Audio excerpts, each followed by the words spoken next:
இன்னைக்கு ஒரு இன்ட்ரெஸ்டிங்கான விலாக் தான் ஷேர் பண்ணியிருக்கிறேன். மார்னிங் பிரேக்ஃபாஸ்ட்டோட தான் ஸ்டார்ட் பண்ணேன். மார்னிங் பிரேக்ஃபாஸ்ட்டா செய்ய போறது, பாசிப்பயிரும், பச்சை பயிரும் சேர்ந்த ஒரு பருப்பு சாதம் தான் செய்ய போறேன். அதுக்கு சைட் டிஷ்ஷா எள்ளு துவையல் தான் செஞ்சிருக்கிறேன். ஸோ இந்த பாசிப்பயிறு, பச்சை பயிறு வந்து கொஞ்சம் 1 மணி நேரமாவது ஊறணும். அப்பதான் வந்து வேகிறப்ப வந்து குழஞ்சு வரும். ஸோ அதனால வந்து ஃபர்ஸ்ட் எடுத்ததும் அத ஊற வச்சுட்டேன். இது ஊறுற நேரத்தில சின்ன சின்ன வேலைகள பார்த்துக்கலாங்கிற மாதிரி வந்து மத்த வேலைகள வந்து செய்ய ஆரம்பிச்சுட்டேன். குளியல் பொடி தீர்ந்து போச்சு. பாத் பவுடர அரைக்கணுங்கிறதுக்காக எல்லாத்தையும் வந்து கொஞ்ச நேரம் வெயில்ல ஒரு 2 டேஸாவது நல்லா காயணுங்கிறதுக்காக வந்து அத தான் ரெடி பண்ணிட்டு இருந்தேன். முகத்துக்கு எப்பவும் நான் வந்து சோப்பு வந்து யூஸ் பண்றதில்ல. ஒரு 7 வருஷத்துக்கு மேல ஆச்சு நான் முகத்துக்குன்னு சோப் போட்டு. அதனால பாத் பவுடர் தீர்ந்து போனா கூட ஒரு 5 டேஸ் வந்து நான் சோப் போட்டா கூட என்னோட முகத்துல வந்து பிம்பிள்ஸ் வந்துரும். அந்த அளவுக்கு ஸ்கின் வந்து கெமிக்கல் வந்து அஃபெக்ட் ஆகாம ரொம்ப சென்சிட்டிவா ஆயிருச்சு. ஸோ அதனாலேயே வந்து எப்பவும் வந்து தீர தீர அரைச்சு வச்சுக்குவேன். ஸோ காய வைக்கிறதுக்கு முன்னாடி பூந்தி கொட்டைய வந்து இடையில இருக்கிற அந்த கொட்டைய எடுத்துட்டு, அப்புறம் வெட்டி வேரையும் கொஞ்சம் சின்ன சின்னதா வந்து கட் பண்ணி வச்சுட்டேன். ஸோ அதுக்கப்புறம் ஃபுல்லா வந்து எல்லாத்தையும் வந்து பிளேட்ல போட்டு மேல வந்து காய வைக்க வேண்டியதா வெயில்ல. பாத் பவுடருக்கு அரைக்கிறதுக்கு இன்னைக்கு யூஸ் பண்ணது பாசிப்பயிறு, குழம்பு கடலைப்பருப்பு, நம்ம வெட்டி வச்சிருந்த நல்லா கட் பண்ணி வச்சிருந்தா தான் வெட்டி வேரை வந்து அரைக்கிறப்ப கொஞ்சம் நல்லாயிருக்கும். அதோட அதிமதுரமும், கொஞ்சம் நன்னாரி வேரு, வசம்பு இது எல்லாமே நம்மளுக்கு நாட்டு மருந்து கடையிலே கிடைக்கும். இன்னொரு பிளேட்ல காஞ்ச மகிழம்பூ, ரோஜா இதழும், அதோட நான் ஃப்ரெஷ்ஷா இங்க பன்னீர் ரோஸ் வாங்கி காய வச்சிருந்தேன். அதையும் சேர்த்துருக்கிறேன். கொஞ்சமா பூலாங்கிழங்கு, அதோட நம்ம இடையில எடுத்து வச்ச அந்த கொட்டைய எடுத்து வச்ச பூந்தி கொட்டை. இதோட ஆரஞ்சு பழத்தோலையும் வந்து எடுத்து வச்சிருக்கிறேன். இன்னும் இது ஒரு 3 டேஸ் காயறதுக்குள்ள ஆரஞ்சு பழத்தோலும் ரெடி ஆயிரும். ஸோ அதையும் நான் வந்து கொஞ்சம் கொஞ்சமா வந்து காய வச்சு அதையும் எடுத்து இதோட வந்து அரைச்சுக்குவேன். இதோட கொஞ்சமா கஸ்தூரி மஞ்சளையும் சேர்த்துருக்கிறேன். கஸ்தூரி மஞ்சள் அளவு வந்து கொஞ்சமா இருக்கிறதுனால நம்மளுக்கு வந்து மஞ்சள் அதிகமா சேர்த்த ஒரு ஃபீல்லாம் நம்மளுக்கு வந்து கிடைக்காது.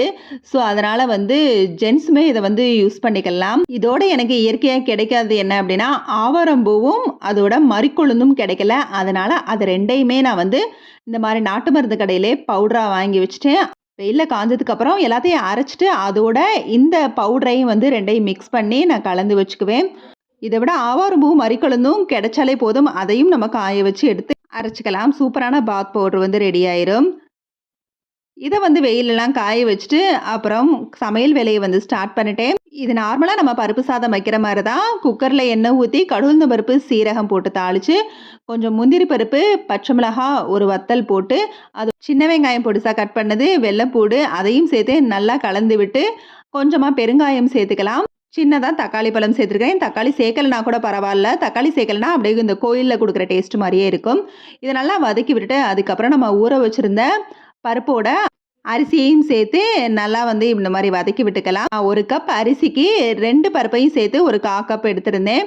இப்ப நம்ம நார்மலா வந்து சாதம் குக் பண்றதுக்கு எந்த அளவுக்கு தண்ணி ஊப்போமோ, அந்த அளவுக்கு வச்சு, தேவையான அளவு உப்பு போட்டு, ஒரு கொதி வந்ததுக்கு அப்புறமா குக்கர மூடி வச்சுட்டோம்னா, நம்மளுக்கு தண்ணி வந்து வெளியில வராது. இப்ப நார்மலா நம்ம சாதம்க்கு வந்து எத்தன சவுண்ட் விடுவோமோ, அந்த அளவுக்கு வந்து விசில் விட்டு இறக்கிக்கலாம். இப்ப எள்ளு துவையலுக்கு தான் ரெடி பண்ணிட்டு இருக்கிறேன். எள்ளு துவையலுக்கு ஒரு கடாயில எள்ள வந்து போட்டு இந்த மாதிரி நல்லா வெடிச்சு வந்ததுக்கப்புறம், நம்ம வந்து அத வந்து வேற பாத்திரத்துல மாத்தி வச்சுட்டு, இப்ப அதே பேன்ல கொஞ்சமா எண்ணெய் ஊத்தி, கொஞ்சமா தேங்காய், வெள்ளைப்பூடு அதிகமா போட வேணாம். நான் இந்த அளவுக்கு வந்து ஒரு 3 வெள்ளைப்பூடு தான் சேர்த்துருக்கேன். காரத்துக்கு வத்தல், கொஞ்சமா புளியும் சேர்த்து நல்லா வந்து வதக்கி விட்டுக்கலாம். கொஞ்சம் ப்ரௌனிஷா வந்து தேங்காய் மாறுனதுக்கப்புறம், அதோட எள்ளோட கொட்டி வச்சுட்டு, கொஞ்சமா அதோட கருவேப்பிலையும் சேர்த்து பொரிஞ்சதுக்கப்புறம், அதையும் இதோட சேர்த்து, இப்ப ஆறுனதுக்கு அப்புறமா கொஞ்சமா உப்பு போட்டு நம்ம அரைச்சுக்கலாம். சூப்பரான எள்ளு துவையல் ரெடி. இத வந்து நல்லாவே வந்து தண்ணி ஊத்திட்டோம்னா எள்ளு சட்னி ஆயிரும். ஸோ இந்த டேஸ்ட் வந்து உண்மையிலேயே எள்ளு துவையல் ரொம்ப நல்லாயிருக்கும். இந்த பருப்பு சாதத்துக்கும் இந்த எள்ளு துவையல பெரட்டி சாப்பிட்றப்ப சூப்பர் டேஸ்ட்டா இருக்கும். அதோட அப்பளமும் பொரிச்சு எடுத்துட்டேன். காலை டிஃபன் வந்து இன்னைக்கு சூப்பரா ஹெல்த்தி பிரேக்ஃபாஸ்ட் தான். அது அடிக்கடி வந்து புரோட்டீன் ரிச்சா இருக்கணுங்கிற மாரி காலையில வந்து பார்த்து சமைக்கிறதுனால, இந்த மாதிரி வந்து டிஷ்ஷ வந்து ட்ரை பண்றேன். இந்த மாரி டேஸ்ட் பிடிக்கிறவங்க கண்டிப்பா வந்து சாப்பிட்டு பார்க்கலாம். டிஃபரெண்ட்டா சாப்பிடணும்னு நினைக்கிறவங்க. ஸோ சூடா சாதம் வந்து சாப்பிட்டு முடிச்சுட்டு, அப்புறம் வந்து கிச்சன் கிளீனிங் ஒர்க் வந்து இருந்துச்சு. ஆல்ரெடி நான் வந்து வீடியோல வந்து ஷேர் பண்ணியிருந்தேன். கொஞ்சம் கொஞ்சமாக கிச்சனை வந்து க்ளீன் பண்ணிகிட்ருக்கேன். எனக்கு வந்து அடிக்கடி வந்து வீடியோவில் பார்த்தீங்கன்னா தெரிஞ்சிடும். 6 மாதத்துக்கு ஒரு தடவை கிச்சனோட லுக்கை வந்து சேஞ்ச் பண்ணிகிட்டே இருப்பேன். ஸோ அப்போ தான் நம்மளுக்குமே வந்து கொஞ்சம் இன்ட்ரெஸ்ட்டாக இருக்கும்னு. அதுக்காக பொருள் வந்து அடிக்கடி வாங்க மாட்டேன். இருக்கிற பொருளை வச்சு அரேஞ்ச் பண்ணிக்குவேன். நான் இப்போ வந்து அதிகமாக கிளாஸ் கண்டெய்னர்ஸை வந்து யூஸ் பண்ணிகிட்ருக்கிறேன். சரி கொஞ்சம் கொஞ்சமாக வாங்குறதுனால இப்போ வாங்கி வச்சுருந்ததை நான் வந்து ரீஃபில் பண்ணாமல் இருந்தேன். ஸோ அதெல்லாம் வந்து ரீஃபில் பண்ணிவிட்டு கொஞ்சம் சில்வர் ரொம்ப பிளாஸ்டிக்காக யூஸ் பண்ணதெல்லாம் வந்து காலி பண்ணிட்டேன். அது மட்டும் இல்லாம 2, 3 கிராசரிஸ்க்கு வந்து எனக்கு வந்து கண்டெய்னர்ஸ் இல்லாம நான் சும்மா வந்து ஒரு கிண்ணத்துல போட்டு வச்சு மூடி வைக்கிறது, சின்ன சின்ன தட்டுல போட்டு மூடி வைக்கிறது அந்த மாரியா வச்சுக்கிட்டு இருந்தேன். ஸோ ரொம்பவே கிளம்ஸியா இருந்துச்சு என்னோட பேண்ட்ரி ஆர்கனைசேஷன்லாம். இப்ப தான் கொஞ்சம் வந்து சேஞ்ச் பண்ணலாம் அப்படிங்கிறதுக்காக இன்னைக்கு வந்து கொஞ்சம் சேஞ்சிங்க வந்து ஆரம்பிச்சுட்டேன். ஃபுல்லாவே முடிஞ்ச அளவுக்கு இப்போ வந்து கிளாஸ் கண்டெய்னர்ஸ் வந்து சூஸ் பண்ண ஆரம்பிச்சேன். கொஞ்சம் கேர்ஃபுல்லா வந்து ஹேண்டில் பண்றோம் அப்படின்னு நெனச்சிட்டிங்கன்னா, நம்ம இந்த மாரி வந்து கிளாஸ் ஜார் வந்து வாங்கலாம்.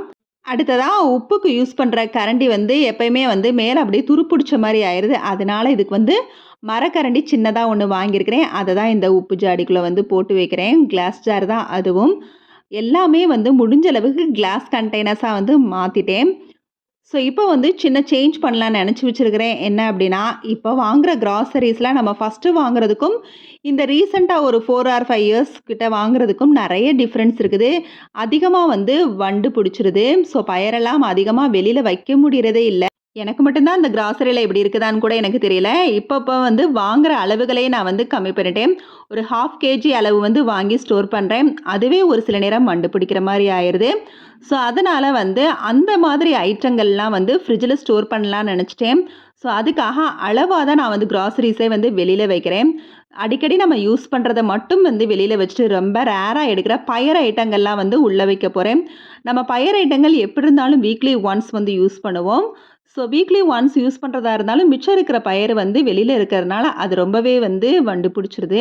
ஸோ அதனால் வந்து கொஞ்சம் பிளான் பண்ணி இந்த மாதிரி சின்ன சின்ன சேஞ்சஸை வந்து கொண்டு வரலான்னு சொல்லி ஃபஸ்ட்டு வெளியில் வைக்க வேண்டிய பொருள்லாம் வந்து ஆல்ரெடி நான் வந்து அரேஞ்ச் பண்ணியிருந்த மாதிரி தான் இந்த பழைய பாக்ஸஸை வந்து வச்சு தான் அது மேலே கண்டெய்னர்ஸை வச்சு அதுக்கு கீழே வந்து மிச்ச கண்டெய்னர்ஸ் வைக்கிற மாதிரி தான் பார்க்கவும் அடுக்கடுக்காக இருக்கிற மாதிரியும் எடுக்கவும் ஈஸியாக இருக்குது. இது ஏற்கனவே வந்து ஒரு வீடியோவை வந்து போஸ்ட் பண்ணியிருக்கிறேன். இந்த மாதிரி தான் ஆர்கனைஸ் பண்ணியிருக்கிறேன்னு சொல்லி. ஸோ இந்த மாதிரி ஏதாவது பொருள் வாங்குறப்ப உங்களுக்கு கெட்டி அட்டையாக இருந்தால் அதை வந்து வேஸ்ட் பண்ணிடாதீங்க. எப்போவாவது இந்த மாதிரி வந்து கிச்சன் ஆர்கனைசேஷனுக்கு உங்களுக்கு வந்து யூஸ் ஆகும்.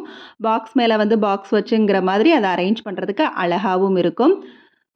ஃபுல்லாக ஆர்கனைஸ் பண்ணிவிட்டு நான் எல்லா ரேக்லேயும் வந்து அதாவது கிராசரிஸ் வச்சுருக்க ரேக்கெல்லாம் என்ன பண்ணிட்டேன் அப்படின்னா பச்சை கற்பூரத்தை நொறுக்கி நொறுக்கி அந்த ரேக் ஃபுல்லாக வந்து போட்டு வச்சுருக்கிறேன்.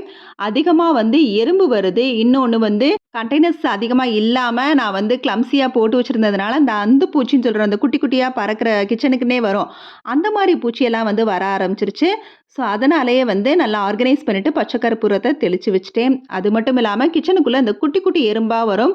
அதெல்லாம் வராமல் இருக்கணுங்கிறதுக்காக பச்சை கற்பூரத்தை நல்லா இந்த மாதிரி ஸ்ப்ரே பாட்டிலில் வந்து நொறுக்கி போட்டு கொஞ்சம் தண்ணி விட்டு அப்புறமா நல்லா ஷேக் பண்ணிவிட்டு அங்கங்கே வந்து ஸ்ப்ரே பண்ணி வச்சுருக்கிறேன். இதை அப்படியே வந்து ஸ்ப்ரே பாட்டிலில் கிச்சன்லேயே வச்சுக்கிற மாதிரி அப்பப்போ வந்து ஸ்ப்ரே பண்ணிக்கிறதுக்கும் அந்த குட்டி குட்டி எறும்பெல்லாம் வராமல் இருக்கும். இப்போல்லாம் கடிக்கிற எறும்பை விட கிச்சனில் இந்த மாதிரி எறும்பு தான் அதிகமாக இருக்குது. ஸோ அதனாலேயே வந்து இந்த ஸ்ப்ரே பாட்டிலில் வச்சுருக்கேன். உண்மையிலே வந்து கொஞ்சம் வந்து ஒர்க் அவுட் ஆகிற மாதிரி தான் இருக்குது.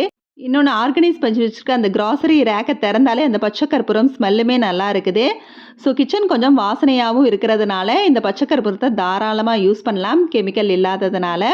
அது மட்டும் இல்லாமல் கிச்சனுக்கு யூஸ் பண்ணுற அந்த கறி துணியுமே நம்ம டெய்லி வாஷ் பண்ணி அதுவும் கம்ஃபர்ட்டை வச்சு வாஷ் பண்ணி போட்டோம்னா அதோட ஸ்மெல்லும் வந்து கிச்சனுக்குள்ளே இருக்கனால இந்த பச்சை கற்பூரம் ஸ்மெல் கம்ஃபர்ட் ஸ்மெல்னு சொல்லி கிச்சனே ஒரு மாதிரி நல்லா வாசமாக இருக்குது. நீங்களும் இந்த மாதிரி வந்து ட்ரை பண்ணி வேணால் பாருங்கள். இதோட இந்த வீடியோ முடியுது. அடுத்தடுத்து இன்னுமே எனக்கு கிச்சனை கொஞ்சம் ஆர்கனைஸ் பண்ண வேண்டியது இருக்குது. சின்ன சின்ன இடங்கள்லாம் வந்து சேஞ்ச் பண்ணிகிட்ருக்கிறேன். அடுத்தடுத்து வீடியோ வந்து போஸ்ட் பண்ணுறேன். கொஞ்சமாக ஃப்ரிட்ஜை வந்து ஆர்கனைஸ் பண்ணிகிட்ருக்கேன். அந்த வீடியோ வந்து உங்களுக்கு வந்து ஷேர் பண்ணுறேன். இந்த வீடியோ உங்களுக்கு பிடிச்சிருந்துச்சுன்னா லைக் பண்ணி ஷேர் பண்ணி கமெண்ட் பண்ணுங்கள். மறக்காமல் நம்ம சேனலை சப்ஸ்கிரைப் பண்ணுங்கள். Okay bye. தேங்க்ஸ் ஃபார் வாட்சிங்.